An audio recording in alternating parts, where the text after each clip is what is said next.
नए सेशन में सबका स्वागत है। हरे कृष्णा एंड जय श्री कृष्णा टू एवरीबॉडी। सबको देख के अच्छा लगता है। एक और सत्र में सबका दिल से हार्दिक स्वागत है।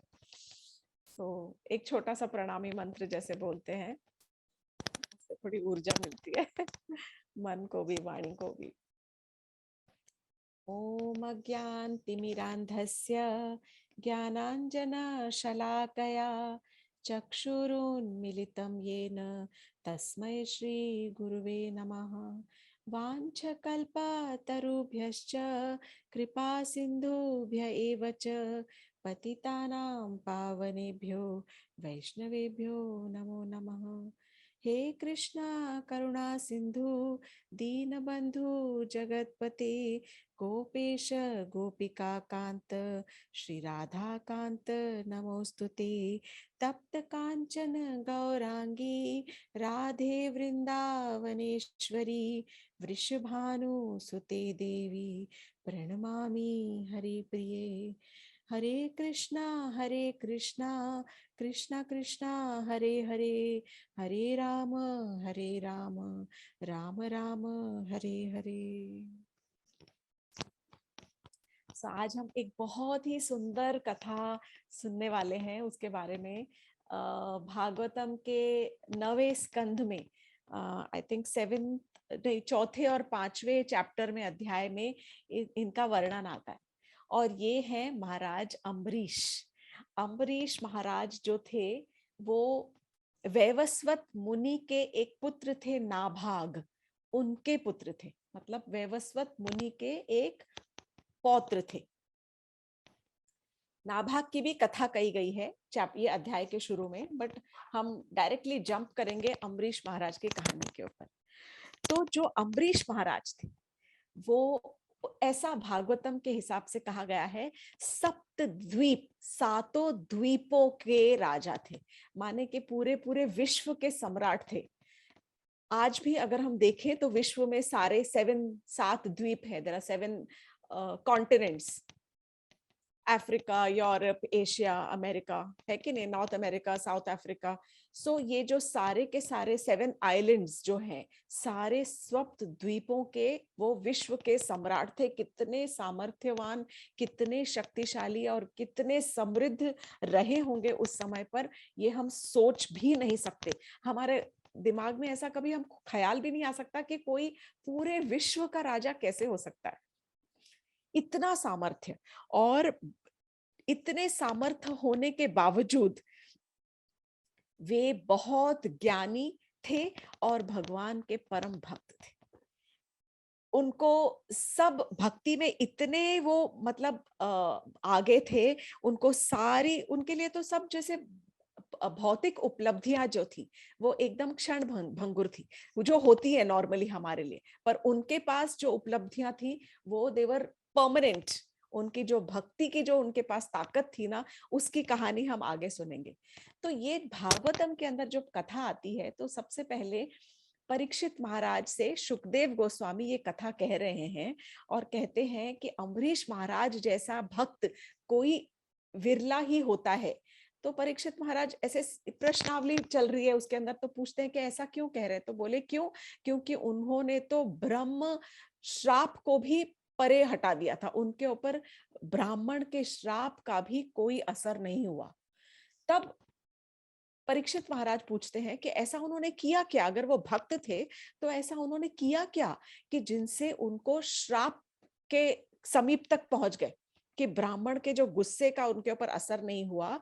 तो उन्होंने ऐसा क्या किया कि उनको ब्राह्मण के श्राप का या ब्राह्मण के क्रोध का सामना करना पड़ा। तो ये पूरी कहानी उसी स्टोरी के ऊपर आधारित है, जब वो कहानी कह रहे हैं अम्बरीश महाराज की, कि उन्होंने ऐसा क्या किया कि उनको ब्राह्मण को क्रोध आ गया, ब्राह्मण को क्रोध दिलाया, और ऐसा क्या हुआ कि ब्राह्मण के क्रोध का उन पर कोई असर भी नहीं हुआ। तो कहा गया है कि ये ईश्वर के एकदम परम भक्त थे। ऐसे भक्त थे, तो इसके ऊपर कुछ 3-4 श्लोक स्पेशली उनकी जो स्पेशलिटी को बखान करने के लिए कहा गया है। उनकी भक्ति की स्ट्रेंथ को, उनकी भक्ति की शक्ति के ऊपर कहा गया है कि वो किस प्रकार भक्ति करते थे। तो भक्ति के लिए उन्होंने कहा है कि वो अपनी सभी इंद्रियों को भक्ति में प्रयोग करते थे। सब इंद्रियों को किस प्रकार से? अपने स्पर्श से प्रभु के भक्तों की सेवा करते थे, मंदिर की सफाई करते थे, मतलब अपने हाथों का जो इस्तेमाल है वो प्रभु के भक्तों की सेवा करने में करते थे और मंदिर की सफाई करने में करते थे। वो अपने श्रुति को, श्रवण को, कानों से भगवत कथा सुनने में उसका प्रयोग किया करते थे, अपने कानों को, अपने आंखों को, अपने नयनों को हरि के सुंदर, प्रभु के सुंदर विग्रह को निहारने में और भक्तों की, भक्त स्थलों के दर्शन करने में इस्तेमाल करते थे। जब हम यात्रा करते हैं तो यात्रा में अगर हम भक्त स्थली देखने जा रहे हैं, मथुरा वृंदावन जा रहे हैं, रंगनाथ जी का मंदिर देखने जा रहे हैं, या अगर हम श्रीरंगम जा रहे हैं, हम मदुरई जा रहे हैं, हम तिरुपति जा रहे हैं, हम जगन्नाथपुरी जा रहे हैं, द्वारका जा रहे हैं, बद्रीनाथ केदारनाथ धाम जा रहे हैं, तो जब हम जाते हैं तो वहां पर भी हमारी आंखें जब दर्शन करती है उस स्थली की, उससे भी हमें कृत कार्य का पुण्य मिलता है और हम पावन हो जाते हैं। अपनी नासिका को वो प्रभु को चढ़ाई हुई सुंदर तुलसी की सुगंध लेने में उसका इस्तेमाल करते थे। सुगंधित पुष्प और सुगंधित तुलसी को अपनी जिह्वा से केवल प्रसाद का ही आनंद लेते थे। तो प्रसाद का आनंद तब ले सकता है जब वो स्वयं भोग लगाए, वो भोग लगा के और फिर वो प्रसाद पाता था, तो अपनी जिह्वा को उसकी सेवा में इस तरह से उनको प्रयोग में लाते थे। और जिह्वा का क्या प्रयोग किया जा सकता है? जिह्वा का प्रयोग होता है प्रभु का गुणगान करने में लगाते थे, अपने पैरों को, अपने टांगों को वो मंदिर जाने में और फिर से वही भक्ति के जो स्थल हैं, भक्त स्थलों में भ्रमण करने में उपयोग में लाते थे। और अपने मन को भगवान के चरणों के ध्यान में लगाते थे और अपने शीश को, अपने सिर को प्रभु के चरणों में झुकाते थे। इस प्रकार अपनी सारी इंद्रियों को उन्होंने सीख लिया था कि किस प्रकार अपनी सारी इंद्रियों को भगवान की सेवा में लगाया जा सकता है, और इस तरह से वो अपनी भक्ति में आगे बढ़ रहे थे। उनकी भक्ति इतनी इतनी स्ट्रॉन्ग थी कि राजा ऐसा होने की वजह से सारी जो प्रजा थी वो भी भक्त बन गई थी। दे वर ट्रूली कृष्ण कॉन्शियस, मतलब जैसे बोलते हैं ना कि कृष्ण भावनामृत, हर समय उनकी जो भावना थी वो प्रभु के चरणों में ही रहती थी। प्रजा की भी उनकी भक्ति से खुश होकर विष्णु भगवान ने उनको एक वरदान दिया था। एज अ गिफ्ट उन्होंने अपना सुदर्शन चक्र अम्बरीश महाराज के राज्य में भेंट स्वरूप भेजा था, ये आदेश के साथ कि हे मेरे सुदर्शन चक्र, तुम इस राजा की रक्षा करोगे, इस राज्य की रक्षा करोगे। जहां पर ऐसा पुण्यात्मा राजा हो वहां पर और ऐसी पुण्यात्मा ही प्रजा होती है, इसलिए जैसी राजा वैसी प्रजा कहा जाता है। तो जब राजा और प्रजा इतने शक्तिशाली और इतने भक्ति में तल्लीन हो तो उनकी रक्षा करना तो प्रभु के तरफ बनता ही है। इसीलिए प्रभु ने अपना सुदर्शन चक्र उनकी सेवा में भेज रखा था।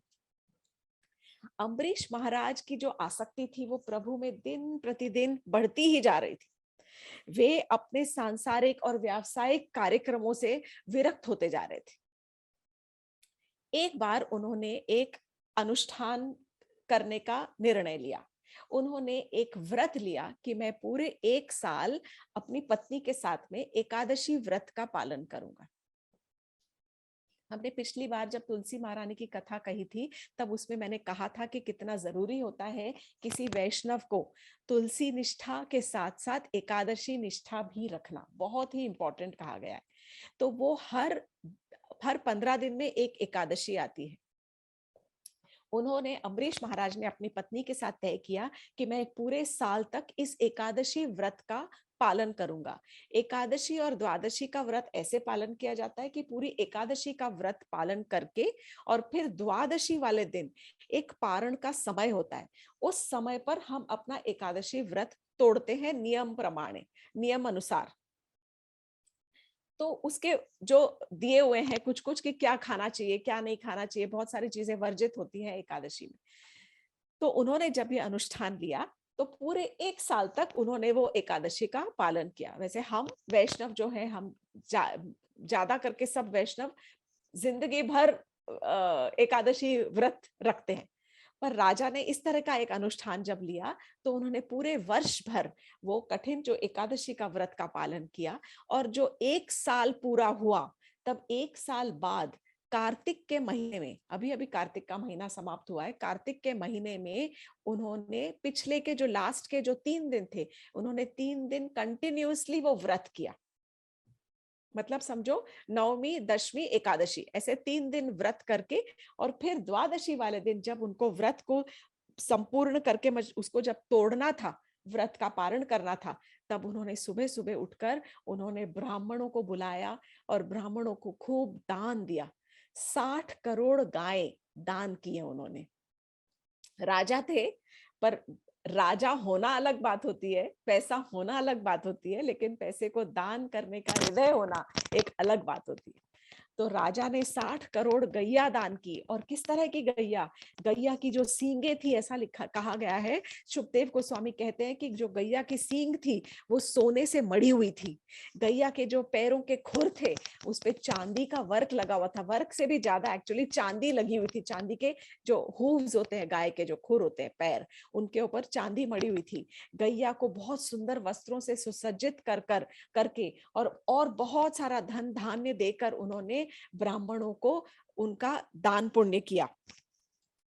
दान करने के बाद उन्होंने उनको भोजन कराया, ब्राह्मणों को, और भोजन करा के बहुत 56 भोग समझ लो या जो भी, ब्राह्मण भोज करा के उनको विदा किया। और उसके बाद उन्होंने सोचा अब मेरा समय है, अब मेरे एकादशी, साल भर के, वर्ष भर के एकादशी पालन का जो मैंने व्रत किया था उसका पारण का समय आ गया है, मुझे एकादशी व्रत तोड़ना चाहिए। इतने में क्या होता है, जब वो एकादशी तोड़ने ही जा रहे थे, इतने में वहां पर दुर्वासा मुनि पधारे। अब दुर्वासा मुनि की तो हमने बहुत सारी कथाएं सुन रखी हैं। दुर्वासा मुनि जो है वो अत्रि मुनि, अत्रि ऋषि और अनसुया के पुत्र हैं, और कहा जाता है कि ये शिव जी के एक अंश भी है। दुर्वासा ऋषि को खुश करना बहुत मुश्किल है, पर है वो ऋषि बहुत पहुंचे हुए।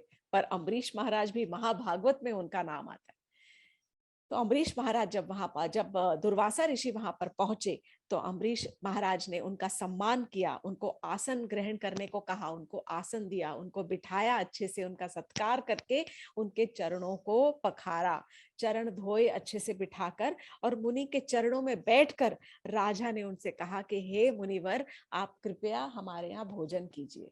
तो दुर्वासा मुनि बहुत खुश हो गए, और राजा ने अपना सब कहा कि मैं अपना वर्ष भर का जो एकादशी का जो व्रत था वो तोड़ने जा रहा हूं, तो आप कृपया मेरे साथ बैठकर भोजन करें। मैं चाहता हूं कि पहले आप भोजन ग्रहण करें और फिर मैं अपना एकादशी व्रत तोड़ूंगा।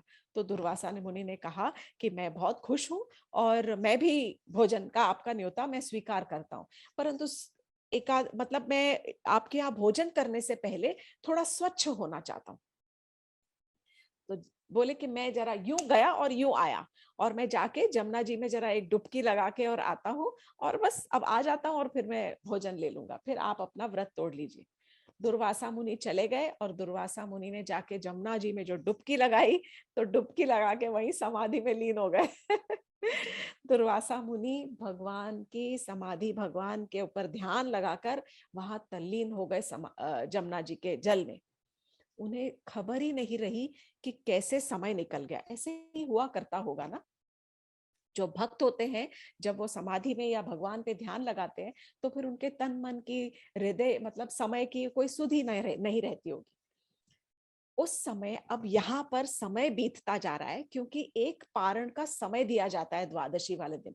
अप्रोक्सीमेटली मैं आप लोगों को जरा थोड़ा सा अंदाजा देती हूँ कि जैसे द्वादशी वाले दिन एक समय होता है, सुबह 6:30 बजे से लेके सुबह 10:30 बजे के बीच में आपको अपना व्रत तोड़ना है, या 7 बजे से लेके 10:15 बजे तक, 10:22 तक आपको अपना व्रत तोड़ना है। तो ऐसा एक छोटा सा विंडो होता है जिसके समय आपको अपना व्रत तोड़ना होता है।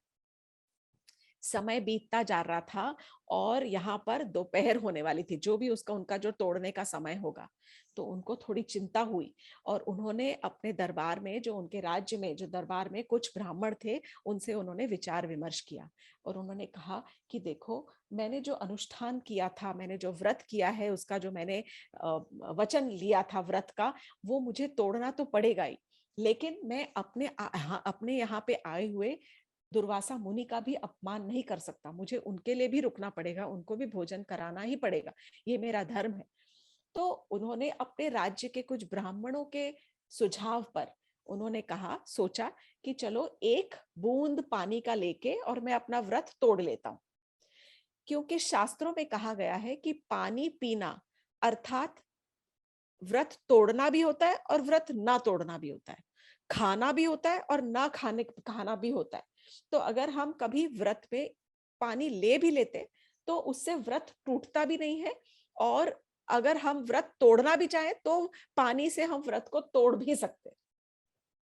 शास्त्रों में ही ऐसा दिया गया है, और ब्राह्मणों ने ये उनका सुझाव भी एक्सेप्ट कर लिया। और इस प्रकार महाराज अम्बरीश ने जब देखा कि सिर्फ एक मुहूर्त बचा है, एक मुहूर्त का मतलब होता है अप्रोक्सीमेटली 48 मिनट्स समय था, पर वो वेट करते करते करते जब बहुत ही कम मुहूर्त भी खत्म होने जा रहा था, तब उन्होंने एक सिर्फ 1 ड्रॉप, एक बूंद पानी का उन्होंने अपने हाथ में लिया, एक बूंद पानी लेके, और उन्होंने वो एक बूंद जल ग्रहण करके और उन्होंने अपने व्रत को तोड़ लिया।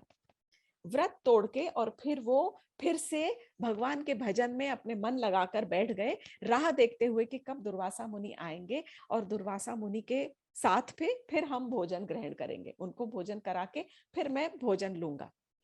अब दोपहर हो गई, उसके बाद जब सडनली एकदम दुर्वासा मुनि का जो ध्यान था वो टूटा और उन्हें रियलाइज हुआ कि अरे ये तो मध्याह्न हो गया, और मध्याह्न में वहां से सीधा उन्होंने वहां बाहर निकले और फिर अपने कपड़े वस्त्र वगैरह बदल कर और वो सीधा राजा के दरबार में पहुंचे।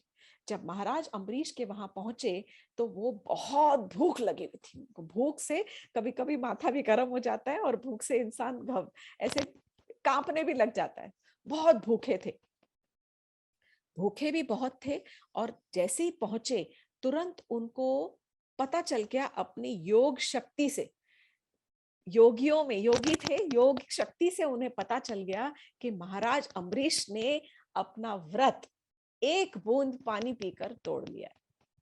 और जब उन्हें ये एहसास हुआ तब उनके क्रोध की सीमा न रही, बहुत पारा हाई, स्काई हाई, गुस्से में तिल मिलाने लग गए। और जब गुस्से में इंसान होता है तब उसकी मति भ्रष्ट हो जाती है, ये हम सब जानते हैं, गुस्से में इंसान की मति भ्रष्ट हो जाती है। तो उस समय क्या हुआ कि उन्होंने बहुत गुस्से में आकर महाराज अम्बरीश से कहा, गुस्से में बहुत उनके ऊपर क्रोधित होने लग गए।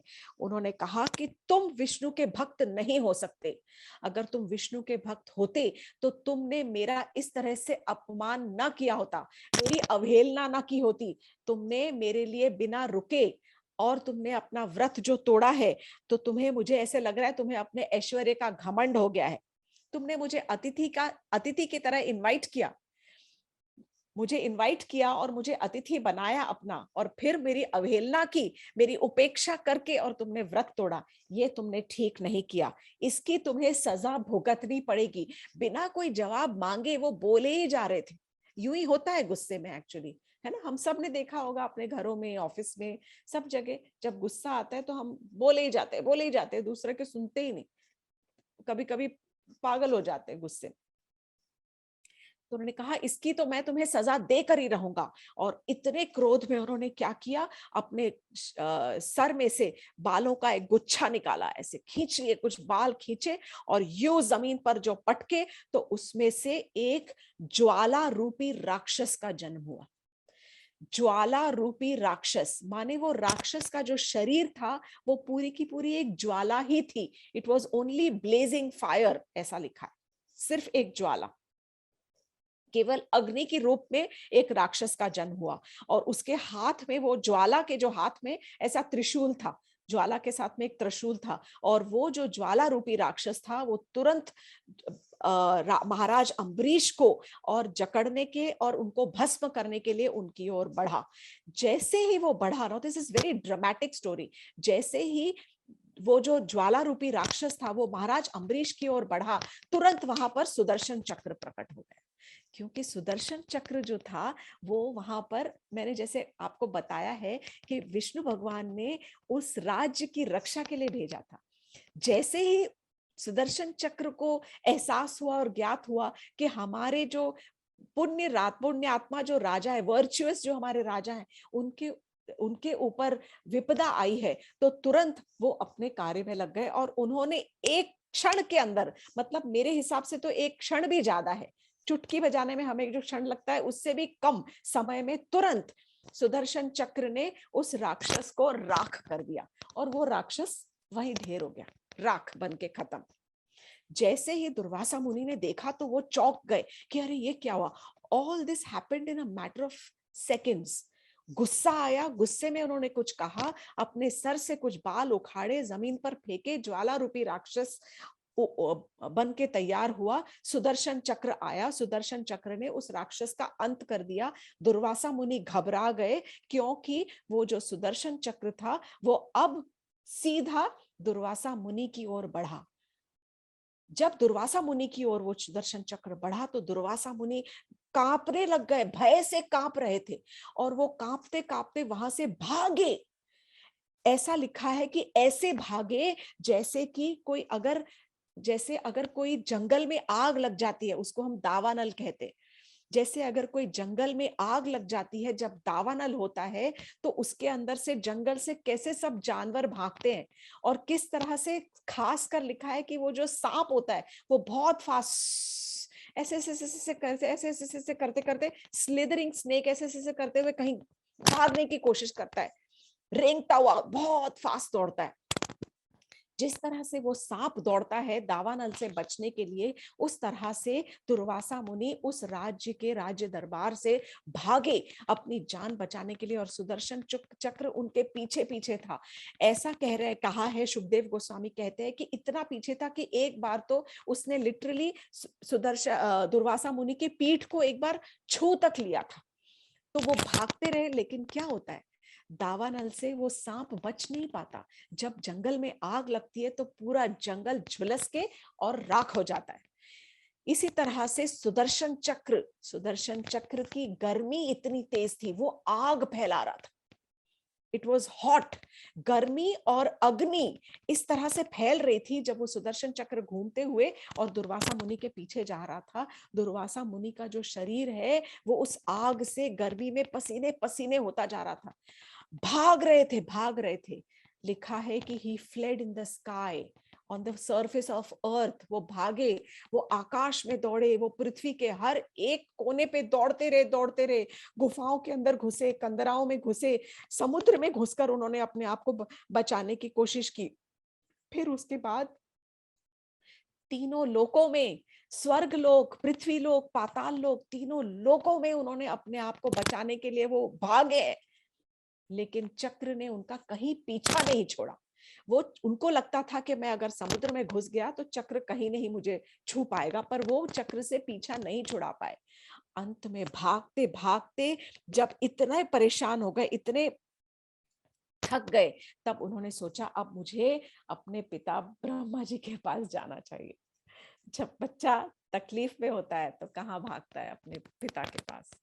तो दुर्वासा मुनि भागे और भागते हुए ब्रह्मलोक पहुंचे, ब्रह्मा जी के पास, और दौड़ते हुए बहुत परेशान और कांपते हुए शरीर से उन्होंने ब्रह्मा जी की स्तुति करना शुरू कर दी और ब्रह्मा जी से कहा कि हे ब्रह्मा जी, हे मुझे आप बचाएं, मेरी रक्षा कीजिए, इस सुदर्शन कवच, इस सुदर्शन चक्र से कृपया प्लीज मुझे मेरी रक्षा कीजिए।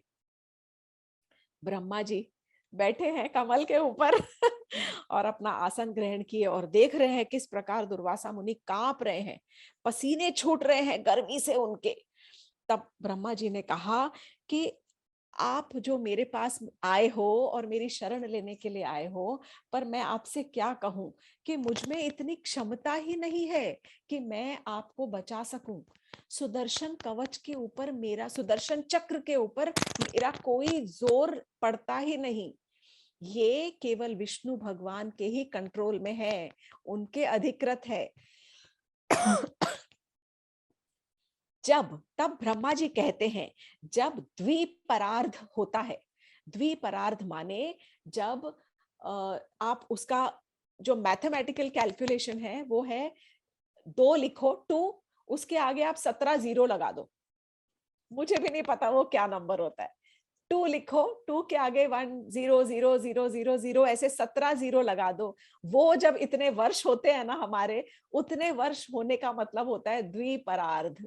वो जब द्विपरार्ध होता है तब प्रलय आती है, और वो प्रलय आती है जब, तब ब्रह्मा जी कह रहे हैं जब द्विपरार्ध होने का समय होता है, द्विपरार्ध होता है, तो विष्णु भगवान अपनी एक आईब्रो ऐसे हिलाते हैं, एक सिर्फ भ्रिकुटी ऐसे ऐसे जरा सा करते हैं, भ्रिकुटी तानते हैं, और द्विपरार्ध के समय पर उनकी भ्रिकुटी तानने से ही पूरे सारे ब्रह्मांड में विनाशकाली प्रलय आ जाती है।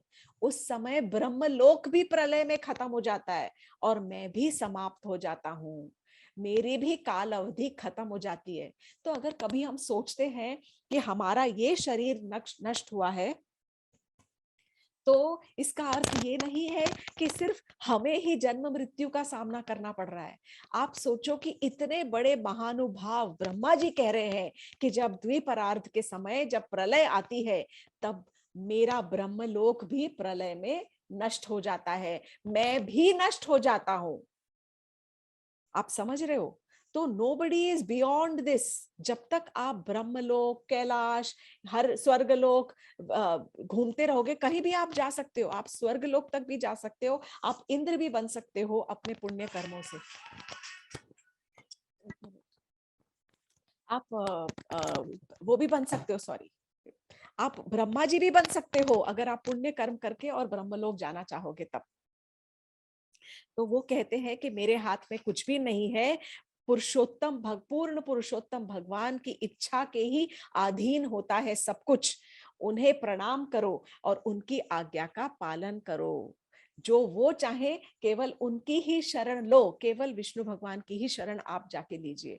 जब दुर्वासा मुनि ने देखा कि यहाँ पर मेरी दाल नहीं गल रही और मेरे को यहाँ पर मुझे कोई प्रोटेक्शन, कोई रक्षा देने का कोई मुझे साधन नहीं नजर आ रहा है, तो वो कहाँ भागे, फिर वहां से पहुंचे कैलाश। कैलाश किसका ग्रह है, कौन रहता है वहां पर?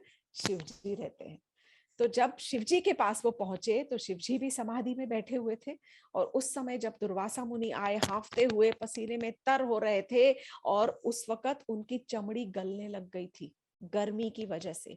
और जब वो पहुंचे शिव जी के पास और कह रहे हैं, हे प्रभु मुझे रक्षा कीजिए, मेरी रक्षा कीजिए। तो शिव जी कहते हैं कि हे देवर्षि, दुर्वासा मुनि, देवर्षि नहीं है ये, सॉरी, हे दुर्वासा ऋषि, ना मुझ में और ना ही ब्रह्मा जी में कोई भी क्षमता या कोई भी शक्ति है प्रभु की आज्ञा का उल्लंघन करने की। कोई भी क्षमता नहीं है हम में। सुदर्शन चक्र का सामना करने की शक्ति तो मुझ में भी नहीं है, क्योंकि ये सुदर्शन चक्र भी नहीं रुक सकता। इसको रुकने का आदेश केवल भगवान विष्णु ही दे सकते हैं। जिसकी ये सुनता है, ये केवल विष्णु भगवान की सुनेगा। तो आप जो यहाँ पर आए हो, आप मेरे पास मत अपना समय खराब करो, आप सीधा विष्णु भगवान के पास जाइए। वे दयालु हैं, आप प्रार्थना करेंगे तो वे आपकी जरूर सहायता करेंगे, और वे कृपा करेंगे, अपनी कृपा दृष्टि बरसाएंगे आपके ऊपर। दुर्वासा मुनि थक चुके थे, भागते रहे, भागते भागते भागते, अब कहाँ पहुंचे? सीधा वैकुंठ लोक पहुंचे, जहां पर शेष शैया पर विष्णु भगवान विराजमान थे। लक्ष्मी जी उनके चरण दबा रही थी। वहां पहुंचे। कहा जाता है कि उस समय तक दुर्वासा मुनि का शरीर गर्मी से झुलस चुका था, उनकी हड्डियां गलने लग गई थी, इतनी गर्मी थी। नॉर्मल इंसान तो वो सहन ही नहीं कर सकता। वो ऋषि मुनि थे, प्रतापी थे, उनके अंदर इतनी योग शक्ति थी, इसीलिए वो बचे हुए थे, पर थक गए थे वो। और वे उस झुलसे हुए बदन, अग्नि के झुलसे हुए शरीर के साथ, हड्डियां गल रही थी, मांस ऐसे लोथड़े गिरने शुरू हो गए थे। और उस समय उन्होंने जाकर और प्रणाम किया है, और वे विष्णु भगवान से प्रार्थना कर रहे हैं, जाकर उनके चरणों में गिर गए। This was the last resort. महाराज अम्बरीश जाके विष्णु भगवान के चरणों में गिर गए और हताश होकर उनसे कहने लगे, हे प्रभु मेरी रक्षा करे, मेरी रक्षा करे, मुझसे बहुत बड़ा अपराध हो गया है। So this is the first time he is accepting. उन्होंने एक्सेप्ट किया कि मुझसे बहुत बड़ा अपराध हो गया है, मैं आपकी शरण आया हूं, मेरी रक्षा करें। आपकी शक्ति की अज्ञानता में मैंने आपके ही भक्त के प्रति अपराध किया है। मैं आपकी शक्ति को पहचान नहीं सका और मैं आपके भक्त की भी शक्ति को पहचान नहीं सका, और मैंने आपके भक्तों की प्रति जो अपराध किया है, आप तो परम कृपालु है प्रभु, आप ही मुझ पर दया कर सकते हैं। आप मुझे इस अपराध के कर्म से मुक्त करें। एक मिनट। आप मुझे इस अपराध के कर्म से मुक्त करें। विष्णु भगवान कहते हैं, हे ब्राह्मण देव, आपको तो ये पता होना चाहिए कि मैं, this is very very very important, कि जब भी हम भगवान उवाच पढ़ते हैं, भगवत गीता में, भागवतम में, जो कोई भी कथा में जब भगवान उवाच आता है, तो आप समझें कि भगवान स्वयं अपने वचनों से हमें शिक्षा दे रहे हैं। अपने वचनों से स्पेशल स्वयं खुद अपने मन की बात हम तक पहुंचा रहे हैं। तो अगर हमें लगता है कि भगवान हमसे डायरेक्टली क्यों नहीं बोलते हैं, क्योंकि हम उस लेवल तक पहुंचे ही नहीं हैं जिस लेवल तक अर्जुन थे, या जिस लेवल तक दुर्वासा ऋषि हैं, या जिस लेवल तक बड़े बड़े भक्त पहुंचे हैं। तो जैसे हम कई बार सुनते हैं कि हमने अपनी माँ से सुना, मेरी माँ किसी और को सिखा रही थी तो हमने भी सीख लिया। इसी तरह से अगर हम जब सुनते हैं कि भगवान किसी और को अपने बारे में बता रहे हैं, तो हमें उस शिक्षा को ग्रहण करके अपने जीवन में उतारना जरूरी है। तो प्रभु कह रहे हैं दुर्वासा ऋषि से कि हे मुनिवर, तुम्हें तो ये पता होना चाहिए, ये तुम्हें कैसे नहीं पता कि मैं तो पूरी तरह से अपने भक्तों के कंट्रोल में हूं, अपने भक्तों के वश में हूं, मैं स्वतंत्र नहीं हूं। See look at this, what he saying, क्या कह रहे हैं भगवान? वो कह रहे हैं कि मैं स्वतंत्र नहीं हूं, मैं तो अपने भक्तों के अधीन हूं। जो मेरे भक्तों की भी सेवा करते हैं, मैं उनके अधीन हूं। उनके लिए मैं हमेशा सेवा के लिए भी तत्पर रहता हूं। मैं उनका एकमात्र ध्येय हूं, उनकी लाइफ का एकमात्र गोल। जो मेरे भक्त हैं, वो अपनी पूरा पूरा जीवन, अपनी सारी जीवन की जो सारी उपलब्धियां हैं, भौतिक चीजें हैं, उनका सबका त्याग करके, सबसे विरक्ति करके, वो सब कुछ छोड़ के बिना किसी फल की आशा से मुझ में आसक्ति लगाते हैं, मुझसे अटैचमेंट करते हैं, सब चीज से डिटैच होकर। तो मैं उनको कैसे छोड़ दूं? आप समझ रहे हो? भगवान कह रहे हैं कि जो मेरे भक्त हैं, वो सब चीज को छोड़कर केवल मेरी ओर देख रहे हैं और मेरे चरणों की भक्ति कर रहे हैं और मुझ में अपना हृदय लगा रहे हैं। तो मुझे भी तो उनका सोचना पड़ेगा ना। तो मैं उनकी भक्ति के अलावा, उनके प्रेम के अलावा मुझे और कुछ भी तो नहीं चाहिए। मुझे उनके प्रेम से बहुत आनंद आता है, उनकी भक्ति से मुझे बहुत आनंद आता है। तो मुझ में जब वे आसक्ति लगाते हैं, तो मैं उनको कैसे छोड़ सकता हूँ? तो मेरा इतना तो बनता है, क्योंकि मैं अपने उन भक्तों का ऋणी हो जाता हूँ, मैं उनके भक्ति से बंध जाता हूँ और मैं उनका ऋणी हो जाता हूँ। I become indebted. तो इसलिए हे ऋषिवर, वे मुझे अपने प्रेम से खरीद लेते हैं। मेरे भक्तों को मुक्ति भी नहीं चाहिए। वे कह रहे हैं कि मेरे भक्तों को मुक्ति भी की भी चाह नहीं होती। वो तो भौतिक सुखों को, खुशियों को अपने किसी काम का नहीं समझते। उनके लिए जो भौतिक खुशियां हैं, भौतिक सुख हैं, उनसे उनको कोई मतलब नहीं होता, उसकी वे परवाह भी नहीं करते हैं। वे सदैव मेरे हृदय में रहते हैं और मैं उनके हृदय में रहता हूँ। तो मेरे हृदय में केवल वे ही भक्त विराजमान हैं, क्योंकि मैं अपने भक्तों के हृदय में रहता हूं, इसीलिए मेरे भक्त मेरे हृदय में रहते हैं। तो विष्णु भगवान दुर्वासा ऋषि से कह रहे हैं कि हे ऋषिवर, मैं आपको एक सुझाव देता हूँ। वो he is not ordering anybody, बहुत प्यार से उनको समझा रहे हैं कि मैं अपने भक्तों के अधीन हूं और मैं भी आउट ऑफ, ये मेरे कंट्रोल में है ही नहीं। किसके कंट्रोल में है? मेरे भक्तों के कंट्रोल में, क्योंकि मैं खुद भी मेरे भक्तों के कंट्रोल में हूं। तो वो उनको कह रहे हैं कि मैं आपको एक सुझाव देता हूं कि आप तुरंत महाराज अम्बरीश के पास जाओ और उनको संतुष्ट करो। सो ये नहीं कह रहे कि आप माफी मांगो, कह रहे कि आप उनको संतुष्ट करो। जब आप उनको संतुष्ट करोगे तभी आपको शांति प्राप्त होगी। इतना जब उन्होंने कहा, तब इसके अलावा उन्होंने ये भी कहा कि जब ज्ञान और तप से यश बढ़ता है, तो विष्णु भगवान कह रहे हैं ऋषि को कि जब तुम इतना ज्ञान आ जाता है, बहुत ज्ञानी थे दुर्वासा मुनि और उनके तप का बहुत प्रभाव था, बल था उनमें, तपोबल बहुत था। जब ज्ञान और तप से जब यश बढ़ जाता है, लेकिन उनको अगर प्राप्त करके अगर कोई ब्राह्मण दयालु नहीं होता और अगर उसका हृदय कोमल नहीं होता है, तो वो खतरनाक हो सकता है। और यहाँ यही हुआ, क्योंकि तपोबल से दुर्वासा ऋषि में थोड़ा सा दंभ आ गया था, प्राइड आ गया था। उनका हृदय कोमल होना चाहिए था, दया होनी चाहिए थी, दयालु होना चाहिए था कि महाराज अम्बरीश ने पूरे साल भर का व्रत किया है, 3 दिन और नहीं खाया पिया, तो क्या हुआ अगर एक जल का बूंद ही तो ग्रहण किया। पर ये उनके मन में भाव नहीं आई। ये कहकर उन्होंने उनसे कहा कि आप कृपया जाएं, और दुर्वासा मुनि को कहा कि आप सीधा अम्बरीश महाराज के पास जाकर केवल उनको ही संतुष्ट करें। दुर्वासा मुनि वहां से फिर से भाग रहे। अब देखिए सुदर्शन चक्र ने पीछा नहीं छोड़ा है, क्योंकि वो कृष्ण भगवान विष्णु भगवान के पास थे, इसलिए सुदर्शन चक्र वहां पे घूम रहा था विष्णु भगवान का आदर करने के लिए। लेकिन जैसे ही वहां से दुर्वासा ऋषि हिले हैं, तुरंत सुदर्शन चक्र उनके पीछे गया है और दुर्वासा ऋषि पुनः भागे हैं, पूरे विश्व का भ्रमण करते हुए, ब्रह्मलोक, कैलाश और वैकुंठ लोक का भ्रमण करके वे पुनः कहाँ पहुंचे हैं? सीधा अम्बरीश महाराज के दरबार में, राज्य दरबार में, जहां पर अम्बरीश महाराज वहीं पर उनकी राह देख रहे थे। 1 साल हो गया। देखिए ये पृथ्वी पर है, धरती पर जब 1 साल होता है तो वहां पर it is just a matter of few seconds और मिनट्स, जो भी होता होगा। दुर्वासा मुनि फिर से पुनः आए और आकर उनके पीछे पीछे सुदर्शन चक्र आ रहा है, और दुर्वासा मुनि आते के साथ ही उन्होंने धरती पर गिर गए और उन्होंने अम्बरीश महाराज के चरण पकड़ लिए।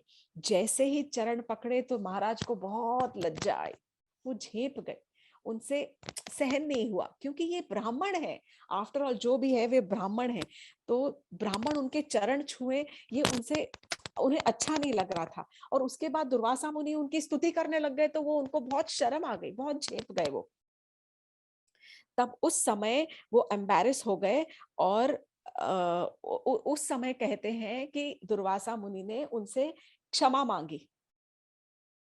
दुर्वासा मुनि ने कहा, नहीं, दुर्वासा मुनि जब झेप गए उस समय तो तुरंत पैरों में गिर गए, तो सबसे पहले राजा ने सुदर्शन चक्र से प्रार्थना की, उन्होंने सुदर्शन चक्र को प्रणाम किया, और सुदर्शन चक्र को प्रणाम करके और कहा कि हे सुदर्शन चक्र, आपको मैं प्रणाम करता हूं, आप तो प्रभु के महान अस्त्र हो, सबसे पावरफुल, सबसे शक्तिशाली अस्त्र हो। आपने कितने ही राक्षसों का संहार किया है और कितनी ही लीलाओं में भगवान का साथ दिया है। आप हमेशा भगवान के श्री विग्रह के साथ में जुड़े रहते हो, उनके स्पर्श में रहते हो। मैं आपको प्रणाम करता हूँ, पर मैं आपसे एक रिक्वेस्ट कर रहा हूं, मैं आपसे एक अर्चना कर रहा हूं। यदि, तो देखिए महाराज अम्बरीश क्या बोल रहे हैं, वो कहते हैं आप कृपया मेरे वंश पर कृपा कीजिए।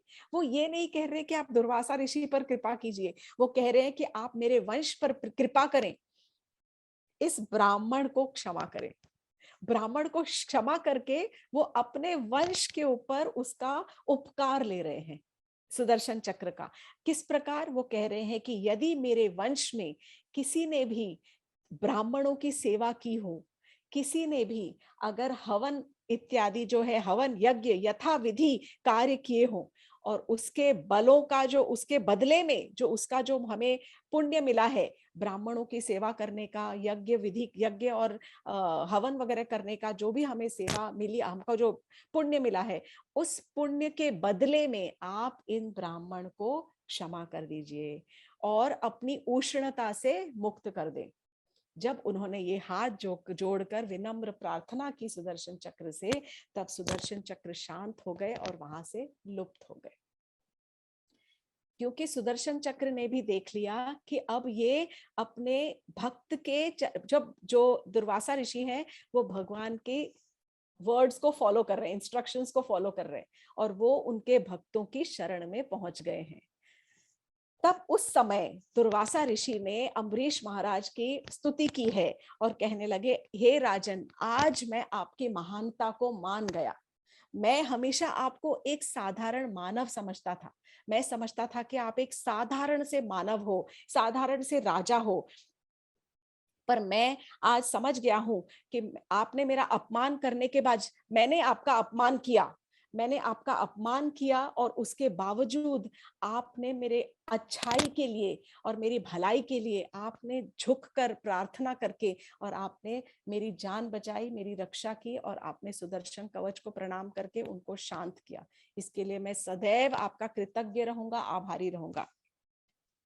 मैं ये भी समझ गया कि जो व्यक्ति प्रभु के साथ अपना पर्सनल रिलेशनशिप बनाता है, व्यक्तिगत रिलेशनशिप, ये मैं हमेशा से कहती हूँ कि अपने ठाकुर जी के साथ, अपने प्रभु के साथ एक अपना एक पर्सनल संबंध जोड़े। तो यहाँ दुर्वासा मुनि कह रहे हैं कि मैं समझ गया कि जो भक्त अपने प्रभु के साथ अपना पर्सनल एक व्यक्तिगत रिलेशनशिप, रिश्ता बनाता है, उनके लिए कुछ भी असंभव नहीं है। क्यों? क्योंकि उनके लिए हमेशा प्रभु हर एक कार्य में उनकी सहायता करते हैं और उनकी हर एक चीज में उनके साथ रहते हैं, हर एक कार्य में उनके साथ रहते हैं। और वो ही भक्त प्रभु के हृदय में विराजते हैं, जिस प्रकार प्रभु अपने भक्तों के हृदय में विराजते हैं। 1 वर्ष तक महाराज वहां पर खड़े रहे थे। जब ये सब होने के बाद फिर महाराज ने उनको उठाया और उनको अपने गले से लगाया और फिर महाराज ने उनसे कहा कि हे ऋषिवर, हमें अपनी आपकी सेवा का मौका दीजिए। और फिर उनको बिठाकर उनके लिए 56 भोग का प्रयोजन किया गया। सारे भोग उनको अर्पित किए गए। दुर्वासा मुनि ने भोजन ग्रहण किया और उसके बाद महाराज ने भी अपना जो फास्ट था वो 1 साल, 1 more year, 1 साल तक वही खड़े रहे थे। एक पूरा साल लिखा है। उसके बाद राजा ने अपना वो फास्ट तोड़ा और फिर राजा और उनकी पत्नी दोनों ने उनका फास्ट तोड़ा। उसके बाद दुर्वासा मुनि वहां से सीधा ब्रह्मलोक को चले गए। ऐसा लिखा है कि आकाश मार्ग से उस समय उनको विमान की भी जरूरत नहीं पड़ती थी, वो अपने शरीर सहित ही भ्रमण करते थे। तो वो आकाश मार्ग से ब्रह्मलोक पहुंच गए। और उससे पहले उन्होंने महाराज अम्बरीश को ये आशीर्वाद दिया कि आप जो हो, इतने शक्तिशाली होने के बावजूद आपकी भक्ति ने स्पेशल जो मतलब आपकी भक्ति ने इतना बढ़िया एग्जाम्पल सेट किया है सारे विश्व के लिए। तो आपके जो यश है वो सारा विश्व आपका यश गाएगा। साधारण मानव तो क्या आप क्योंकि परम भक्त हो, साधारण मानव भी अगर आपके ये यश को गाएगा तो वो परम भक्ति की प्राप्ति करेगा। विश्व आपके यश गाएगा। उसके कुछ सालों बाद, ओह सॉरी, उसके कुछ सालों के बाद अम्बरीश महाराज अपने मतलब उसके बाद वो अपनी भक्ति में बढ़ते गए। फिर कुछ वर्षों के बाद उन्होंने अपना जो राज्य था वो अपने पुत्रों को सौंपकर और फिर उन्होंने वन में प्रस्थान किया अपनी भक्ति में और एकाग्र मन लगाने के लिए। इस तरह ये जो महाराज अम्बरीश की कथा है, भागवतम में लिखा है कि जो भी ये महाराज अम्बरीश की कथा कहता है या सुनता है उसको भक्ति की प्राप्ति अवश्य, परम भक्ति की प्राप्ति होती है और वो अवश्य ही वैकुंठ लोक को प्राप्त होता है।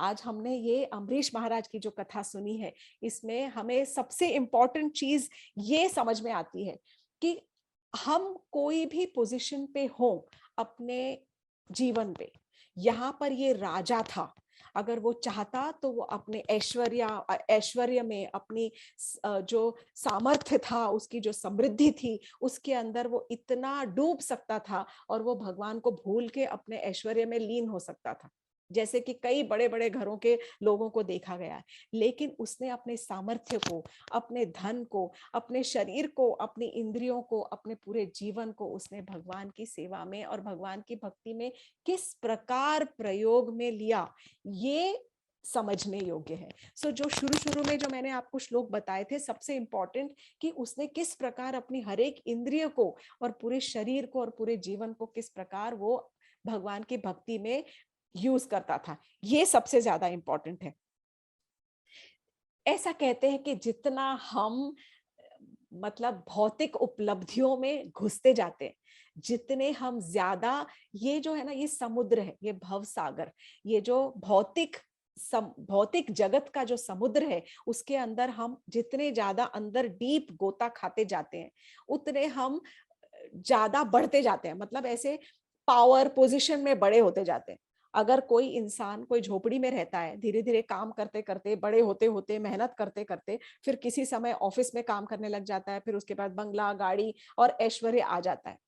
तो भगवान कहते हैं, प्रभु कहते हैं कि जितना जिसका सामर्थ्य बढ़ता जाता है और जितना जिसका यश इस जीवन में बढ़ता जाता है उतना मर्ज बढ़ता जाता है, बीमारी बढ़ती जाती है। बीमारी माने किस चीज की बीमारी? भगवान को भूलने की बीमारी। इसीलिए जितनी ज्यादा कठिन बीमारी होती है उतनी ज्यादा दवाइयां खानी पड़ती है। ज्यादा बीमार हो जाते हो तो ज्यादा दवाइयां खानी पड़ती है। और यहाँ पर ये अगर ज्यादा हमारे पास हो जाता है ऐश्वर्य, तो उसकी बीमारी का इलाज क्या है? ज्यादा भगवान की भक्ति करना। वो ही हमको बैलेंस कर सकता है। आज जो कम पोजीशन में है, जो गरीब है, वो बेचारा अपना नमक मिर्ची और अपना मसाले चुनने के लिए रोज का राशन, रोज का नमक, रोज का आलू, रोज का टमाटर खरीद कर अपना घर चलाता है।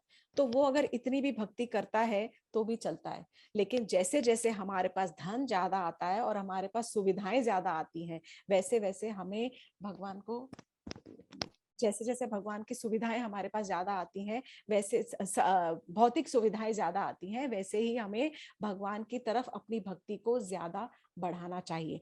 तो this is one of the most important lessons जो कि बहुत अच्छी, जो हमें इस कथा से हमें सीख मिलती है। एक और छोटी सी बात जो दिमाग में हर आती है, धन जो है, धन वो लक्ष्मी जी का स्वरूप है और लक्ष्मी जी हमेशा विष्णु भगवान के ही चरणों की सेवा कर रही होती है। तो जब हम लक्ष्मी स्वरूपा धन को भगवान की सेवा में लगाते हैं, उससे भगवान को बहुत आनंद आता है। I hope you understand what I am trying to tell you.